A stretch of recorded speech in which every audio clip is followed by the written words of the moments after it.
I now continue my reading of Pope Benedict XVI's encyclical letter entitled Caritas in Veritate, which is to say, integral human development in charity and truth.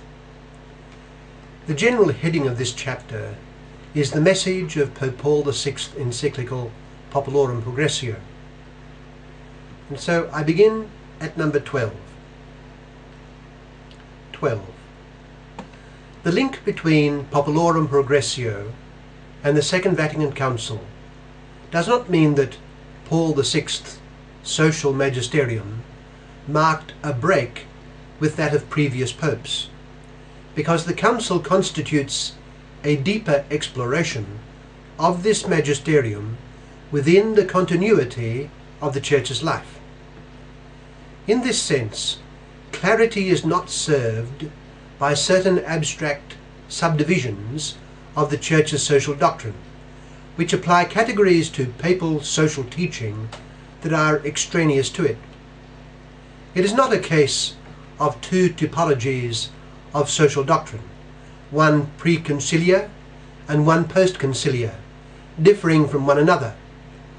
On the contrary, there is a single teaching, consistent and at the same time ever new. It is one thing to draw attention to the particular characteristics of one encyclical or another, of the teaching of one pope or another, but quite another to lose sight of the coherence of the overall doctrinal corpus.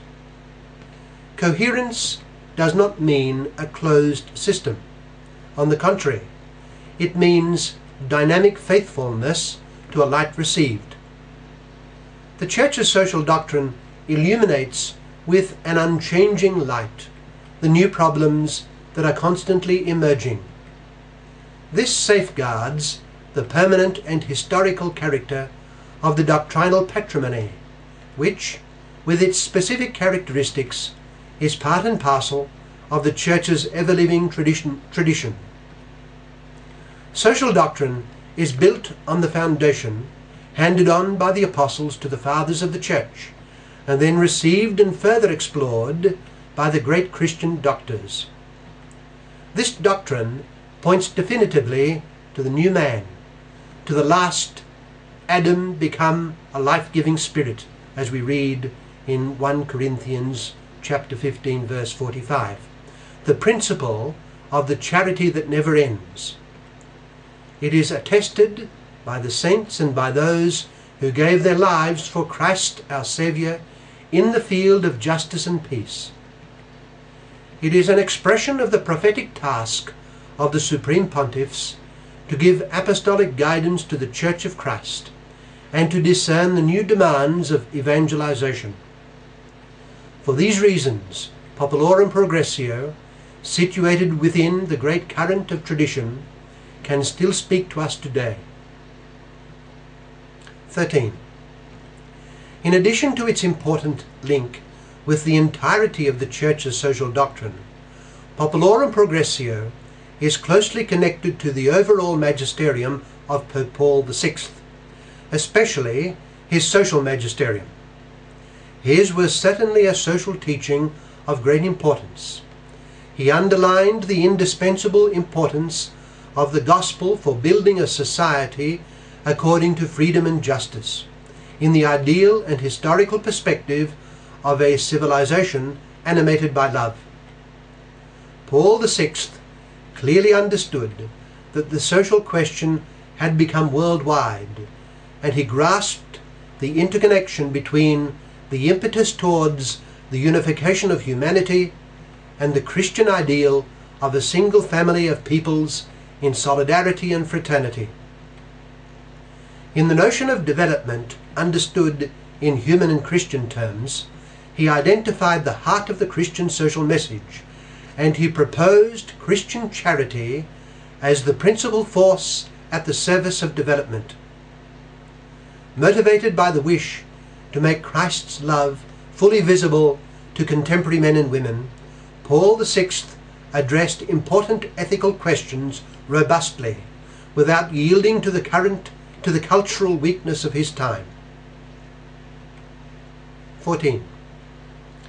In his apostolic letter, Octogesima Adveniens of 1971, Paul VI reflected on the meaning of politics and the danger constituted by utopian and ideological visions that place its ethical and human dimensions in jeopardy. These are matters closely connected with development. Unfortunately, the negative ideologies continue to flourish. Paul VI had already warned against the technocratic ideology so prevalent today, fully aware of the great danger of entrusting the entire process of development to technology alone, because in that way it would lack direction. Technology, viewed in itself, is ambivalent. If on the one hand some today would be inclined to entrust the entire process of development to technology, on the other hand we are witnessing an upsurge of ideologies that deny in toto the very value of development, viewing it as radically anti-human and merely a source of degradation. This leads to a rejection not only of the distorted and unjust way in which progress is sometimes directed, but also of scientific discoveries themselves, which, if well used, could serve as an opportunity of growth for all.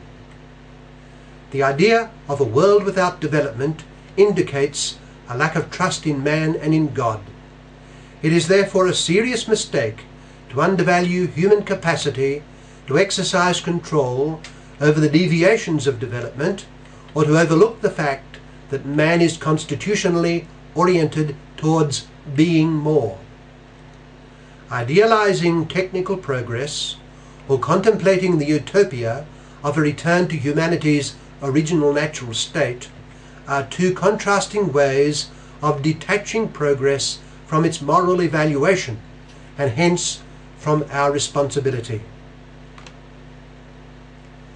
I shall continue my reading of Caritas in Veritate in the next session, beginning with number 15.